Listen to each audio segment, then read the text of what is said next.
onde executamos um alargamento, então era para se posicionar contra os movimentos de rompimento, ou para não se posicionar para os traders iniciantes. Então é necessário ter um pouco de habilidade, se posicionar em movimentos que vão ter um risco-retorno favorável. Então você percebe que o mercado ele já inicia rompendo o topo, perdendo fundo, e o comportamento, quando a gente pensa que o mercado vai sair desse comportamento errático, começar uma tendência, ele retorna para o comportamento. Pensamos que o mercado vai finalmente romper um fundo e fechar gap, volta para o comportamento. A gente pensa que o mercado vai fechar aqui nas máximas e retorna para o comportamento. Então a gente tem já um comportamento pré-definido logo na abertura do dia, pelo fato de que precificamos esse movimento com mais de 1.500 pontos em gap. Então quando temos essa situação, é interessante assumir um operacional onde a gente opera armadilhas. Olha só, o mercado ele fechou abaixo do suporte, porém não teve continuidade. O próximo movimento aparentava ser um pullback para o retorno dos vendedores, porém não tivemos uma barra de força. O mercado ele retorna, faz um movimento de alta, uma retração de duas barras em cima da média de 20 e da de 200. Então está fazendo o que aqui? Se romper esse patamar, a gente tem um pivô de alta. A gente pode até antecipar esse movimento colocando uma entrada aqui, um stop bem curto, bem barato, com alvo aqui na máxima ou lá na máxima do dia. Então era um trade aqui que valeu a pena, apesar do fraco volume, pelo horário e por estarmos dentro de uma consolidação. É provável que por Elliott a gente esteja dentro de uma onda B, tá, em triângulo ascendente, para depois executar uma onda C. No início do dia a gente até pensou que isso daqui seria 1, 2, 3, 4 e 5. Até teve uma onda aqui do mesmo tamanho da onda 1, da suposta onda 1, daqui até aqui. Executou o movimento de onda 1, teve divergência de IFR e começamos comportamentos de ABC. Mas ao longo do pregão a gente percebe que isso daqui aparenta mais um triângulo assimétrico. Tá? Essa é a minha leitura até aqui. Agora, sem falar em Elliott, vamos falar um pouco de armadilhas no mercado. A gente percebe que o mercado ele tentou fazer o rompimento da máxima prévia e não conseguiu, foi frustrado.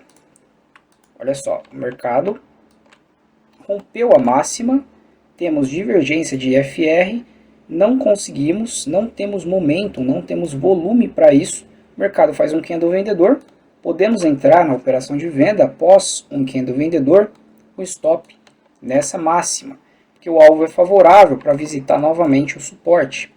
Sugestivo uma parcial aqui no VWAP, nos 50% do movimento de alta, mas o mercado faz esse rompimento com tranquilidade e vem buscar a região de suporte, onde os vendedores estão zerando as posições, porque eles têm medo dos compradores se posicionar.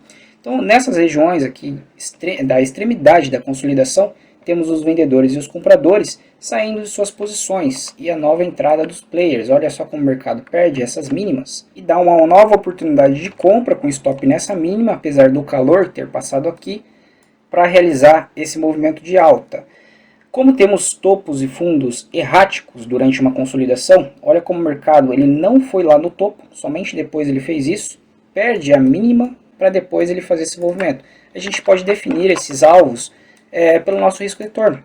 Então você tem um stop nessa mínima, uma entrada no rompimento dessa máxima e um alvo aqui em 100% ou 130,9 ou por price action aqui no topo anterior. Ao perceber que o próximo candle não deu continuidade, já abriu e começou a cair. Então é necessário ter essa agilidade, essa percepção de fraqueza quando dentro da consolidação. É claro que nem tudo vai ser assertivo no mercado, né? Situações de armadilha, por exemplo, o mercado ele já tinha aqui formulado um suporte prévio, tentou fazer esse rompimento, deixou o pavio, então o trader poderia considerar uma entrada no rompimento da máxima desse martelo, teve alto volume segurando o preço nessa região, o preço se desenvolve por 160, 150 pontos e vem estopar. Se você colocou stop imediatamente abaixo dessa mínima. Porém, se você segue esse modelo e não muda o seu operacional durante o comportamento do preço, que está errático, você teve ótimas oportunidades. Olha só, o preço perdeu novamente esse suporte em falso, executou esse movimento de alta, que poderia ser definido desse primeiro movimento que executamos no pregão anterior. O rompimento dessa barra vendedora, que perdeu em falso também essa região, também deu um trade de mais de 1 para 1. Essa região aqui também deu um trade após esse rompimento falso. correção de 2 barras, testou máxima novamente, até chegou a romper, poderia ter zerado aqui nesse patamar, que já seria 500 pontos. Assim você diminui a expectativa por estar dentro de uma consolidação. De preferência, quando o gráfico também estiver com comportamento errático, em vez de diminuir o time frame e encontrar cada vez mais ruídos, aumente o time frame que você costuma operar. Isso daí pode te ajudar também a enxergar o mercado de uma maneira mais limpa e mais clara. Aí tem a situação dos stops, que aí vão ser mais caros. Se você costuma operar, por exemplo, com 3 contratos, diminua para 1 contrato e diminua a sua expectativa. Se você opera com apenas 1 contrato, escolha situações onde o mercado te proporciona stops bem baratos. Caso contrário, fique de fora se o stop for muito caro.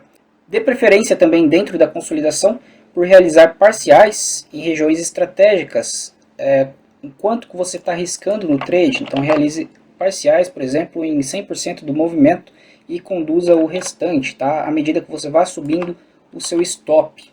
Então, por exemplo, só um exemplo básico aqui, você fez uma entrada aqui, a sua realização ela tem que ser no mínimo parcial ou total, no mínimo 1 para 1. Então tem que ser esse alvo aqui, ó. O preço busca, quando ele faz esse toque na sua parcial, pega o seu stop, que estaria nessa situação, nessa região aqui, e vai conduzindo.